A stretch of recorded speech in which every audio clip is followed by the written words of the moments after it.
Kalau waktu dan tempat dipersilakan.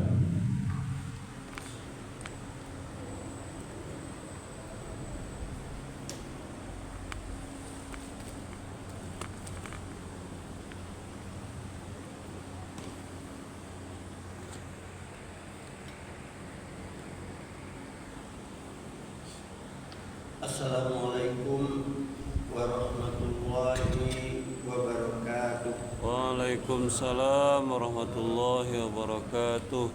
Syukur alhamdulillah kita sanjungkan kehadirat Allah Subhanahu wa taala. Sampai pada subuh hari ini kita masih diberi hidayah oleh Allah untuk mau mengerjakan suruhnya dan meninggalkan larangannya. Kemudian salawat beriring salam Allahumma sholli ala Muhammad wa ala ali Muhammad. Kita kirimkan buat Tuhan kita Nabi Muhammad sallallahu alaihi wasallam. Mudah-mudahan di yaumil mahsyar kelak kita mendapat syafaat darinya. Amin. Amin ya rabbal alamin.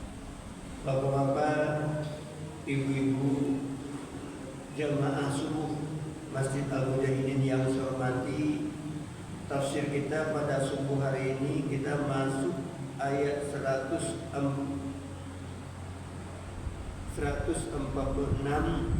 dari surat Al-A'raf.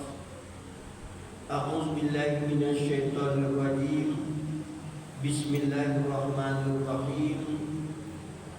Sa'asrifu an ayati alladzina yatakabbaruna fil ardi bighairil haqq wa in yaraw kulla ayatin la yu'minu biha wa in yaraw sabila rusd la yattakhidhuhu sabila wa in yaraw sabilal ghayy yattakhidhuhu sabila. Dzalika bi annahum kazzabu bi ayatina wa kanu anha ghafilin. Sa'asrifu, aku akan palingkan an ayati, dari ayat-ayatku, alladzina, orang-orang yang yatakabbaruna, menyombongkan diri mereka itu, fil ardi, pada bumi, bighairi haq, dengan tidak hak, wa in yarau, dan jika mereka melihat, kulla ayatin, tiap-tiap ayat, la yu'minu biha, tidak mereka beriman dengannya, wa in yarau, dan jika mereka melihat, sabila rusd, jalan yang benar, la yattakhidhu, tidak mereka mengambilnya, sabila, sebagai jalan, wa in yarau, dan jika mereka melihat, sabilal ghayy, jalan yang salah, yattakhidhu, mereka mengambil sabila sebagai jalan. Zalika, yang demikian itu, bi annahum, bahwa sesungguhnya mereka, kazzabu, mendustakan mereka, bi ayatina, dengan ayat-ayat kami, wa kanu, dan adalah mereka, anha, daripadanya, ghafilin, lalai. Aku akan memalingkan orang-orang yang menyombongkan diri di atas bumi tanpa alasan yang hak dari ayat-ayatku, bukti-bukti kekuasaanku, sehingga jika mereka melihat segala bukti ayat tidak akan beriman, dan bila mereka melihat jalan yang hak mereka tidak akan menempuhnya, dan bila mereka melihat jalan yang sesat mereka akan menempuhnya. Yang demikian itu karena mereka telah mendustakan ayat-ayatku dan mereka lalai. Jadi kalau kita perhatikan ayat ini masih berhubungan dengan Musa dan Bani Israel. Jadi masih menceritakan persoalan Musa dan Bani Israel. Tapi isi ayat tidak cuma untuk Musa dan Bani Israel, karena ayat Al-Quran itu semuanya untuk kita, untuk umat Islam tentunya. Nah, paling tidak dia menjadi iktibar bagi kita. Yang pertama Allah ingatkan, sa'asrifu an ayati alladzi nayatakabbaruna fil ard bi ghairil haq. Allah akan memalingkan orang-orang yang menyombongkan diri terhadap ayat Allah di muka bumi tanpa hak. Jadi kalau kita perhatikan, siapa mereka yang menyombongkan diri itu? Mereka yang tidak mau beriman kepada Allah dan tidak mau beriman kepada Rasulnya. Maka mereka akan dipalingkan oleh Allah. Nah, kalau kita sambung dengan surat Saf ayat 5, falamma zaghu azaghallahu qulubahum. Maka tatkala mereka berpaling dari kebenaran, Allah akan memalingkan hati mereka. Jadi artinya orang yang berpaling ini akan dipalingkan oleh Allah hati mereka. Kemudian kita sambung lagi dengan surah An-Naml ayat 14, wajahadu biha wastaiqanatha anfusuhum zulma wa ulba. Dan mereka mengingkarinya, mukjizat-mukjizat kami, karena kezaliman dan kesombongan mereka, padahal hati mereka meyakini kebenarannya. Jadi dalam ayat ini Allah perkuat dengan surat Saf ayat 5 dan An-Naml ayat 14 itu. Oleh sebab itu, yang menyebabkan hati mereka tidak bisa menerima kebenaran itu karena kesombongannya. Jadi dalam hal ini, walaupun mereka tahu bahwa apa yang diturunkan oleh Allah kepada Nabi Muhammad adalah benar, tapi mereka tetap tidak mau beriman karena kesombongan. Jadi tidak beriman itu adalah karena kesombongan. Ya, saya tertarik, ada WA yang masuk dengan saya, itu cerita B.J. Habibie. Cerita B.J. Habibie pada waktu dia kuliah di Jerman itu. Jadi pada cerita itu sampaikan bahwa setiap kali ujian B.J. Habibie tak pernah dapat juara 1, tapi juara 3. Jadi juara 1-2-nya, satu orang Yahudi pria laki-laki, satu orang Yahudi perempuan. Habibie bingung, rasanya tidak satu pun yang salah dari yang saya jawab, jemaah yang berbahagia. Akhirnya B.J. Habibie tanyakan dengan mereka, apa rahasianya kalian bisa juara 1 terus, saya tetap juara 3? Itu rahasia kami. Itu cinta WA yang saya sampaikan. Akhirnya setelah didesak oleh Habibie, dia katakan, hai Habibie, namanya tak pula Habibie, namanya oleh dengan WA itu, kami biasanya bangun pada jam 2 malam, kemudian kami mandi, kemudian kami pakai baju yang bagus, kemudian kami baca Al-Quran. Kaget dia, jadi orang Yahudi ternyata baca Al-Quran. Kalau kamu tidak percaya, boleh tes kami ayat mana yang kamu mau kami bacakan. Dites oleh Habibie. Ternyata kedua Yahudi itu hafal Al-Quran. Jadi hafal Al-Quran itu ternyata kalau menurut keyakinan kita, orang yang bersih hatinya. Jadi kalau ada anak kita dimasukkan ke pesantren tidak hafal-hafal, itu salah satu sebabnya karena banyak yang haram masuk ke mulutnya. Masuk ke perutnya banyak yang haram, itu payah hafalnya. Karena menurut keyakinan kita sebagai umat Islam, Al-Quran itu suci, harus dihafal oleh orang yang suci. Tapi ternyata orang kafir bisa hafal Al-Quran. Banyak sekarang di WA yang dibukakan itu anak-anak yang non-muslim hafal Al-Quran. Sebenarnya Sunduk Khoranya juga hafal Al-Quran.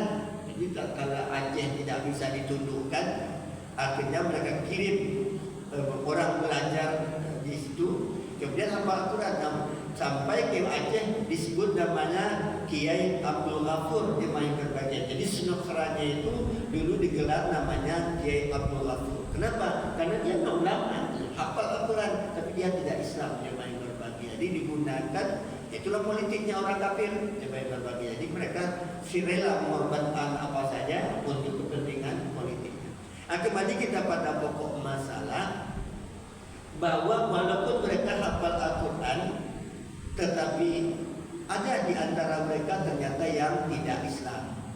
Nah, ini orang yang tidak Islam ini, walaupun dia hafal Al-Quran, tetap dia istakbar, tetap menyombongkan diri. Jadi memang kami tidak beragama Islam, tapi kami yakin Al-Quran itu benar. Tak bisa Al-Quran yang benar, tapi Nabi Muhammadnya tidak diakui sebagai Rasul, tidak beriman namanya. Sebab beriman kepada Al-Quran itu setelah beriman kepada Rasul yang berbahagia. Mereka yang memilah-milah di Al-Quran mereka beriman, tapi kepada Muhammad mereka tidak mau beriman, mereka tetap kafir dalam pandangan kita sebagai umat Islam. Wa in yaraw kulla ayatin la yu'minu biha. Kalau diperlihatkan kepada mereka tanda-tanda kebesaran Allah, mereka tak mau beriman. Jadi kalau kita bicara tentang orang Yahudi ini, ayat apa lagi yang mau diperlihatkan kepada mereka? Yang pertama dulu, ini dihadapkan Musa dengan ahli sihir. Ahli sihir melemparkan sihirnya berbentuk ular, kala, lipat, segala macam bentuk barang berbisa. Oleh Allah disuruh Musa lemparkan tongkat. Tongkat Nabi Musa itu berubah menjadi ular naga. Kemudian dihisapnya semua alat sihir itu, sehingga ahli sihir semuanya jadi beriman. Tapi Fir'aun tetap tidak mau beriman karena dia menyombongkan diri. Pembesar-pembesar tidak mau beriman, tetap menyombongkan diri. Kemudian Musa juga sempat terdesak naik ke atas berhadapan dengan pasukan Fir'aun, turun ke bawah, masuk ke dalam laut yang berbahagia. Allah suruh lemparkan tongkatmu, maka terbelah laut menjadi dua sehingga terbentuk jalan untuk menyeberang. Mujizat apa lagi? Tanda kebesaran apa lagi sebenarnya yang hendak diperlihatkan kepada mereka? Sampai ke seberang gurun Sarati, tidak ada tempat berlindung. Mereka berada di teriknya matahari di Gunung Sara itu. Allah datangkan awan yang kemarin disebut namanya Ghamam. Ghamam itu awan, tetapi tetap kalau awan kita biasanya bergerak dia. Ini awan yang satu ini tenda permanen yang dikirimkan oleh Allah Subhanahu wa Ta'ala sehingga mereka tidak kepanasan.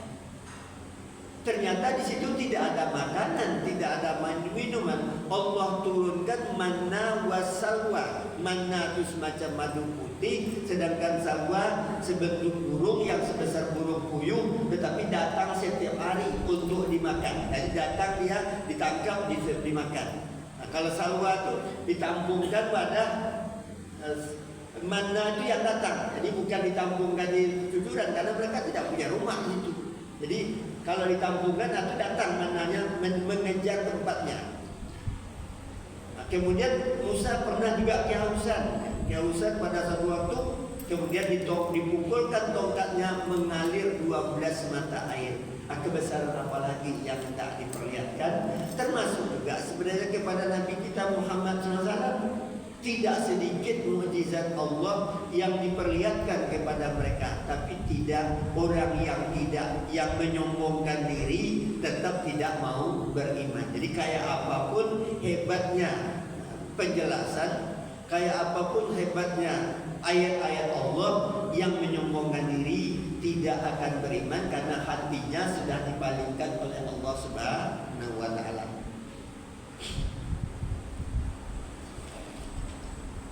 Wa in yaraw sabila rasdi la yattakhidhuhu sabila. Kalau diperlihatkan kepadanya jalan yang benar, jalan yang menyelamatkan dia hidup di dunia dan di akhirat, mereka tak mau menempuhnya. Kenapa? Karena kesombongannya. Kemudian wa in yaraw sabilal ghayyi yattakhidhuhu sabila. Kalau mereka melihat jalan yang salah, mereka menempuhnya. Jemaah yang berbahagia, pada jalan yang salah itu menyengsarakan mereka dunia dan akhirat. Jalan yang benar itu menyelamatkan mereka dunia dan akhirat. Jadi kalau saya lihat ya, di masyarakat kita pun ya, bukan cuma orang Yahudi yang kayak gitu, kita pun hari ini seperti itu jemaah berbahagia. Ada orang yang mau menempuh jalan yang benar, tapi ada orang yang tidak mau menempuh jalan yang benar. Ya, jadi saya kebetulan banyak buka pengajian, termasuk juga di YouTube saya buka berkaitan dengan mewaris. Ada salah seorang jemaah yang datang dengan saya, Pak, saya dengar kaji Bapak, Pak, saya ingin menyelesaikan waris itu. Bagaimana caranya, Pak? Ya, saya tunjukkan. Begini hak kamu, begini hak adik-adikmu yang wanita. Setelah dia pulang, datang tetangganya, ikut ajalah apa yang sudah dibuat oleh datuk dan nenek moyang kita. Kebetulan dia orang Medan, jemaah berbahagia. Orang Medan itu anak perempuan tidak mendapatkan harta warisan. Anak perempuan tidak mendapatkan harta warisan karena yang mewarisi harta itu adalah anak laki-laki. Makanya waktu sudah selesai pesta dikasih dia ayam beberapa, maka menangis-nangis karena sejak itu dia tidak lagi keluarga tersebut, dia sudah menjadi keluarga suaminya. Jemaah berbahagia. Itu baru satu kasus. Ada banyak kasus. Jadi ada sebuah keluarga yang adik-adiknya miskin, hartanya pakai miliar. Jadi kalau dihitung pakai miliar, diperkirakan tak kurang dari 7 miliar. Tapi adik-adiknya miskin. Nah, dia cuma satu laki-laki. Nah, dianjurkan membagi sesuai dengan warisan, dia tidak mau. Pada sakit-sakitan dia main berbahagia.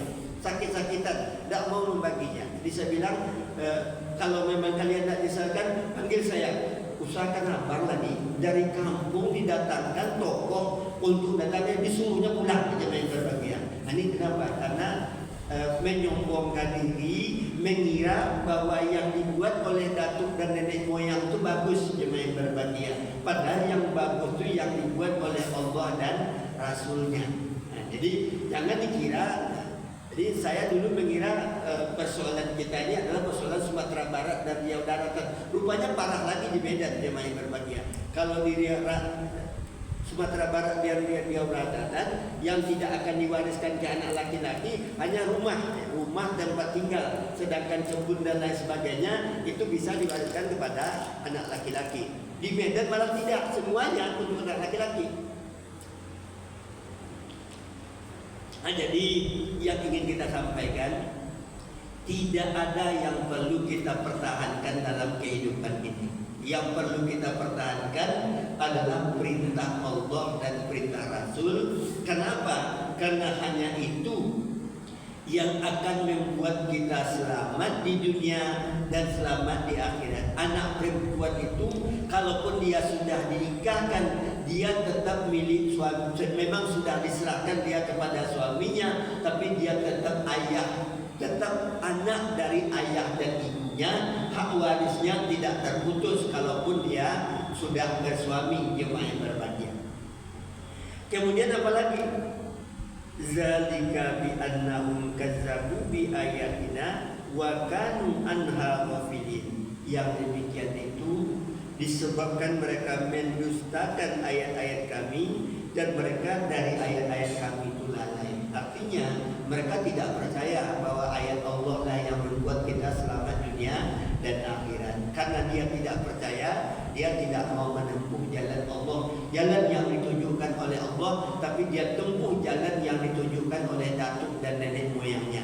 Yang perlu kita sadari adalah kalau jalan datuk dan nenek moyang kita yang kita ikuti di akhirat, datuk dan nenek moyang kita tidak bertanggung jawab. Jadi kalau sholat subuh dengan Pak Imam kita sering dibaca surah Al-Baqarah ayat 34 itu jemaah berbahagia. Bunyinya apa? Orang-orang yang menjadi pengikut, yang diikut, yang tabarru'u, berlepas diri daripada orang yang mengikut. Sedangkan orang mengikut mengatakan kalau kami dapat balik ke dunia, kami tidak akan mengikut mereka. Nah itu kalau kita hanya mengikut orang.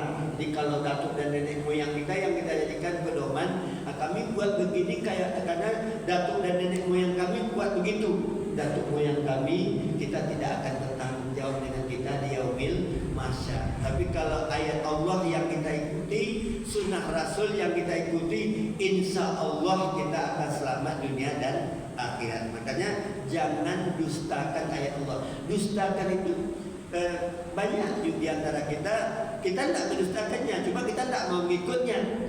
Kalau tidak mau mengikutnya, mendustakan namanya. Jalan Allah begini, jalan kita begini, tetap juga namanya mendusta. Jadi mendustakan itu artinya terkadang ada ayat Allah dan sunnah Rasul yang tidak kita ikuti, kita termasuk mendustakannya.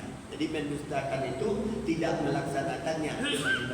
Maka sering kita sampaikan, kalau itu ayat Allah, kalau itu sunnah Rasul, kita tidak punya jawaban kecuali sami'na wa ata'na. Kami dengar dan kami taati. Tidak punya pilihan.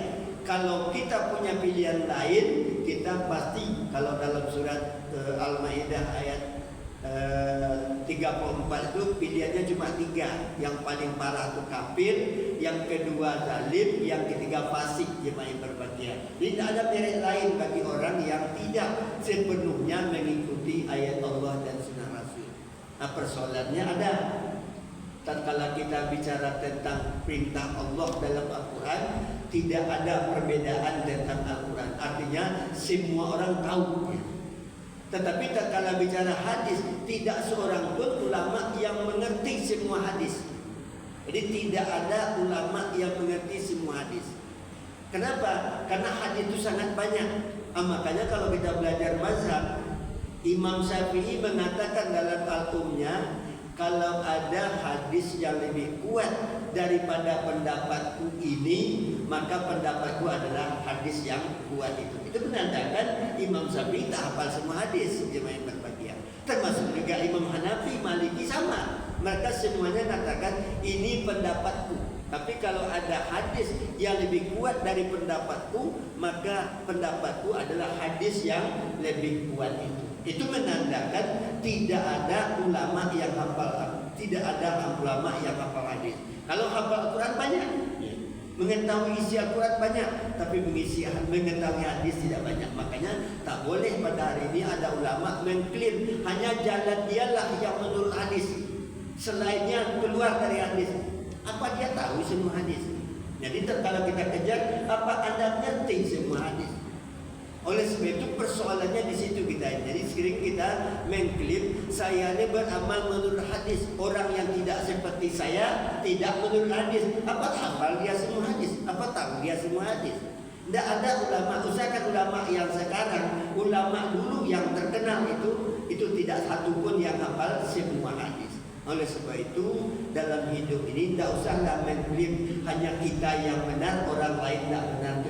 Jangan sekali-kali, atau jangan jadi pengikut yang kayak gitu. Kita menjadi pengikut kalau yang disampaikan itu Al-Quran, kalau yang disampaikan itu hadis, siapapun yang menyampaikan sami'na wa ata'na. Tapi jangan klaim orang yang tak seperti kita tak menurut hadis gitu. Karena kita tidak tahu semua hadis. Apalagi sering kadang-kadang waktu ditanya, itu tak ada hadisnya. Itu sangat-sangat fatal itu kalau ada kami ustaz berkata yang boleh itu saya belum baca hadis yang tentang itu, kan jelas belum baca. Jemaah kan jelas bahwa kita mengatakan saya ini tak tahu semua hadis, cuma yang ia kalian tanyakan itu saya belum baca. Oleh sebab itu sekali lagi jangan termasuk orang yang mendustakan ayat Allah. Artinya tidak mau mengerjakan apa yang disuruh dan meninggalkan apa yang dilarang, kemudian mereka lalai. Walladzina kadzabu biayatina wa liqa'il akhirati habitat a'maluhum hal yujzauna illa ma kanu ya'malun. Alladzina orang-orang yang kadzabu mendustakan mereka itu biayatina dengan ayat-ayat kami, waliqa'il akhirah dan pertemuan dengan hari akhirat, habitat a'maluhum habis amal kebaikan mereka, hal yujzauna adakah dijinakan illa ma kanu melainkan apa yang ada mereka ya'malun kerjakan. Sedangkan yang mereka mendustakan ayat-ayatku dan mendustakan akan menghadapi tuntunan di akhirat, gugurlah semua amal mereka dan tidak balasan bagi mereka kecuali apa yang telah mereka perbuat. Jadi kalau kita perhatikan dalam ayat ini, Allah Subhanahu wa taala mengingatkan walladzina kadzabu bi ayatina. Kan yang kadzabu yang tadi juga ya, tidak mau menjalankan apa yang diperintahkan oleh Allah dan tidak mau meninggalkan apa yang dilarang oleh Allah. Waliqa'il akhirah, dan mereka memang tidak begitu yakin dengan persoalan di akhirat. Padahal di akhirat itu nanti kita akan diperlihatkan. Di akhirat itu bagi kita mulai dari berpisah nyawa dengan badan. Jadi kita ini akhir kalau buat tingkat dasar disebut akhirat kecil namanya. Akhirat kecil itu berpisah nyawa dengan badan. Nah, tatkala nyawa berpisah dengan badan, amal-amal kita ini sudah diperlihatkan oleh Allah. Jadi nanti pada waktu kita sudah koma, nah itu nanti malaikat sudah datang memfilmkan semua perbuatan kita, baik yang baik maupun yang buruk. Kemudian iblis memfilmkan apa yang kita sukai. Jadi kalau nanti kita hidupnya pedagang, maka nanti nampak barang datang banyak, kemudian dibeli oleh orang, kemudian dijual. Jemaah berbahagia dengan keuntungan yang berlipat-lipat, karena pedagang yang paling dia sukai adalah keuntungan yang berlipat-lipat. Sibuklah dia menonton apa yang dia sukai itu. Asbada sebentar lagi malaikat Israel bakal datang itu jemaah berbahagia. Nah, kalau orang yang senangnya beribadah, ya dia terasa dan dia sedang beribadah, dia sedang sholat, dia sedang baca Quran, dan jadi Allah nanti akan melihatkan film semuanya, mulai dari amal yang kita lakukan. Dan pada waktu itu sebenarnya kita sudah tahu kita ini bakal masuk surga atau bakal masuk neraka. Jemaah berbahagia. Itu film pertama, amal baik, amal jahat, dan film yang ditampilkan oleh iblis adalah yang kita sukai, sehingga kita terlena dengan apa yang kita sukai itu, sehingga kita mati dalam keadaan terlena itu. Jemaah berbahagia. Habis nyawa berpisah dengan badan. Akhirat ini waktu nyawa berpisah dengan badan. Sebelum nyawa berpisah dengan badan, orang yang zikir kalbunya tidak pernah lepas kepada Allah Subhanahu wa taala, Allah tidak izinkan malaikat Israel mencabut nyawanya. Allah tidak izinkan malaikat Israel mencabut nyawanya. Tetapi nanti didatangkan oleh Allah dua malaikat yang membawa pakaian dari surga. Kemudian diperlihatkan kepadanya dua malaikat itu. Kemudian malaikat Israel bilang kepada roh, yuk pulang kita menghadap Allah. Rohnya yang melompat, bukan ditarik oleh malaikat Israel. Rohnya yang melompat didandani oleh malaikat Israel ini, oleh dua malaikat yang membawa pakaian ini. Kemudian nanti diangkat. Adapun yang roh yang jahat, berdasarkan hadis itu dipukuli dulu oleh malaikat, kemudian ada yang disono api dan lain sebagainya, baru nyawanya dicabut oleh Allah Subhanahu wa taala. Nah, kalau pertanyaannya mau dijemput sebagai pengantin atau mau dijemput sebagai maling, jemaah berbahagia. Jadi roh kita ini dua aja tuh, akan dijemput sebagai pengantin atau akan dijemput sebagai maling, jemaah berbahagia. Makanya dalam kehidupan ini, kalau ada orang sekarat, sering-seringlah hadir melihat orang sekarat, tapi jangan ceritakan dengan orang.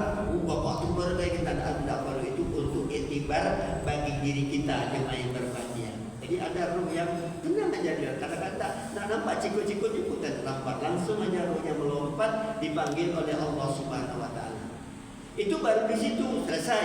Jadi roh yang baik setelah didandani diangkat menghadap Allah Subhanahu wa taala, diterima oleh Allah. Roh yang tidak baik itu tidak akan diterima oleh Allah. Yang tidak baik itu barang siapa yang mati dalam keadaan berutang, rohnya tidak diterima oleh Allah. Ini usahakan menyalimi orang, utang aja menyebabkan roh kita tidak diterima oleh Allah. Makanya salah satu doa doa Nabi, ya Allah hindarkan saya dari hidup berutang. Cuma persoalannya hari ini tidak hidup kalau tak berutang. Jemaah yang berbahagia, nggak tahu saya filosofinya sudah berbeda ini.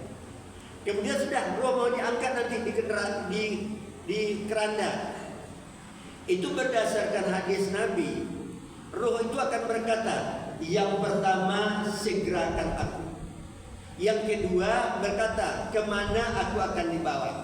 Dan ucapan mayat ini itu didengar oleh semua makhluk kecuali manusia. Jadi kalau waktu itu kita bisa jadi kucing, nah kita tahu tuh apa yang diucapkan oleh roh itu. Kita bisa jadi ayam, kita tahu tuh. Karena kalimatnya itu didengar oleh semua makhluk kecuali manusia. Jadi kita aja yang tak tahu apa yang diucapkan. Jadi yang satu mengatakan segerakan aku, yang satunya lagi mengatakan kemana aku akan dibawa. Kenapa? Kita tidak tahu, jalan hidupnya tidak jelas. Cuma yang berbahagia sampai masuk ke dalam kubur, tinggal 3 langkah orang meninggalkan dia, langsung malaikat datang. Tatkala nanti dan orang yang di dalam kubur itu orang soleh, itu amalnya lengkap mengelilinginya. Amal baca Qur'annya, amal sholat malamnya, amal sedekahnya, amal zikirnya, semuanya mengelilingi dia. Sehingga malaikat itu berdialognya tidak dengan dia, dibantu oleh amal-amal kita. Cuma yang berbahagia. Kalau amal kita sudah membantu kita di alam barzakh, di alam kubur yang kita sebut alam kubur itu, tentulah aman, tidak akan ada yang masalah. Cuma yang berbahagia. Tapi untuk orang yang tidak beramal, maka tidak ada amalnya yang bantunya. Maka tak kala ditanya, tidak bisa jawab. Makanya pertanyaannya itu kan simpel-simpel. Ma rabbuka, ma nabiyuka, ma imamuka, ma ikhwanuka. Sebenarnya kan tidak sulit itu. Tapi jangan dikira yang menjawab itu bukan lidah lagi, yang menjawab itu amal. Jadi kalau nanti ada orang tidak sholat, tidak sholat dan kerjanya berbuat jahat. Coba Pak waktu mati saksikan, ajar dia syahadat, ajar dia la ilaha illallah. Pasti dia tidak bisa mengucapkan la ilaha illallah. Jadi bukan pelajaran bagi kita. Dia dalam hidupnya tak sholat, kerjanya cuma buat kejahatan, mencuri, berzina, berjudi, itu kerjanya. Mati dia nanti pada waktu dia sakarat, Bapak ajar la ilaha. Pasti dia tidak bisa ucapkan la ilaha illallah. Karena yang mengucap la ilaha illallah pada waktu itu bukan lidah, tapi ini asyhadu an la ilaha illallah. Pada waktu sholat yang 5 itu Pak, itu nanti yang akan mengucap itu. Kalau itu tidak pernah, jangan harap bisa mengucapkan la ilaha illallah. Dah selesai. Artinya yang baik akan masukkan raudatun min riyadil jannah, yang jahat akan masuk hufratun min hufratinat. Jadi kamar nanti itu cuma 2, tidak ada kamar lain. Kamar yang pertama namanya raudatun min riyadil jannah, taman dari taman surga. Kamar yang kedua namanya hufratun min hufratiniro, terowongan dari terowongan neraka. Belum masuk surga, baru masuk tamannya. Belum masuk neraka, baru terowongannya. Jemaah yang berbahagia, baru di terowongan neraka. Terowongan yang kurang oksigen aja kita sudah mati di jemaah berbahagia, apalagi terowongan api neraka. Nauzubillahi min dzalik. Di perjalanan akhirat, setelah dunia dan semuanya rusak, hancur, binasa, kecuali hanya wajah Allah, termasuk malaikat juga akan dimatikan oleh Allah. Karena malaikat itu ciptaan Allah Subhanahu wa ta'ala. Maka bangkitlah kita, namanya padang mahsyar. Bangkit di padang mahsyar itu nanti pakai kapling-kapling. Ini kapling orang yang suka sholat malam.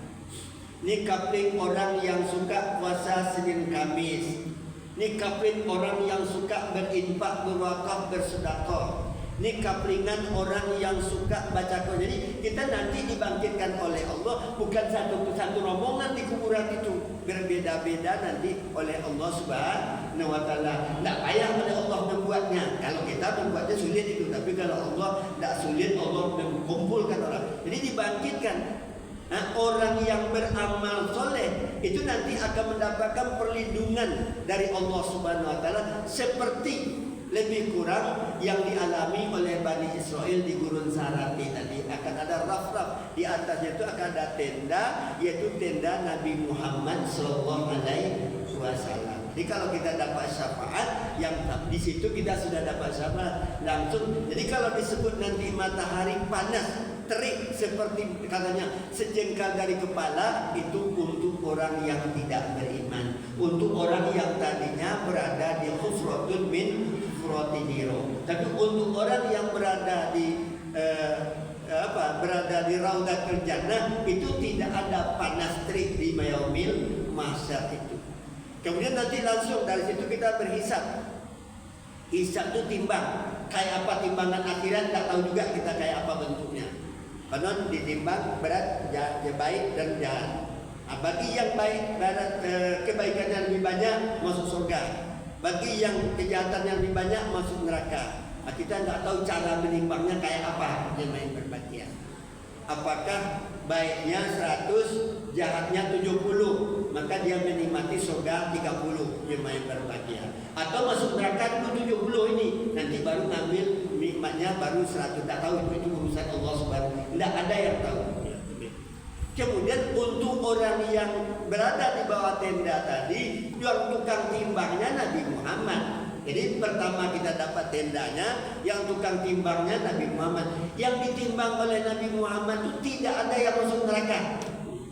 Tidak ada yang masuk neraka. Jadi kalau nanti ada yang kurang, dia tambahkan dengan sorbannya. Berat sorban Nabi juga tahu kita di akhirat itu kayak apa berat sorbannya Nabi kita. Jadi orang yang ditimbang oleh Nabi Muhammad tidak ada yang masuk neraka. Yang akan ada masuk neraka itu orang yang timbang yang di luar tenda tadi, jemaah yang berbahagia. Itu perjalanan kita. Setelah selesai ditimbang, barulah masuk ke sirat. Siratul mustaqim itu. Jadi masuk ke sirat itu. Jadi ini sebenarnya jalan Allah melemparkan kita masuk neraka. Jadi ada orang yang di awalnya sudah langsung jatuh. Ada orang yang di pertengahan baru jatuh. Ada orang yang di ujungnya baru. Mereka akan berjalan nanti ke ujung untuk dapat keluar dari api. Itu disesuaikan oleh Allah dengan ikabnya, disesuaikan oleh Allah dengan azabnya. Sedangkan orang yang baik itu dia tidak merasakan adanya sirat. Kenapa? Karena dia melewati itu pakai kendaraan. Makanya di kalangan ulama kita ada yang katakan kurban itu adalah untuk kendaraan kita nanti di yaumil mahsyar. Jadi orang yang berkorban itu dia tidak merasakan adanya sirat. Kenapa? Karena berkendaraan dia menempuh itu tuh kendaraan amal kurbannya yang akan membawa dia ke seberang. Sampai ke seberang pasti masuk neraka. Pasti masuk surga. Yang tidak masuk surga itu yang tidak selamat menempuh sirat. Sehingga sirat digambarkan seperti mata pedang belah 1000. Tidak tahu lah kita. Sedang mata pedang saja sudah tajam, apalagi belah 1000. Ini jalan Allah untuk menempatkan mereka. Neraka itu dah dikapling-kapling oleh Allah. Di neraka ini untuk melewatinya melalui sirat. Itulah perjalanan akhirat yang tidak seorang pun kita yang tidak akan merasakannya. Percaya atau tidak percaya, itulah perjalanan yang sudah disebutkan oleh Allah, yang disebutkan oleh Rasul kepada kita. Mudah-mudahan ini menjadi iktibar. Wabillahi taufiq wal hidayah. Wassalamualaikum warahmatullahi wabarakatuh. Waalaikumsalam warahmatullahi wabarakatuh. Bagi kita tutup dengan baca hamdalah. Alhamdulillah. Wassalamualaikum warahmatullahi wabarakatuh.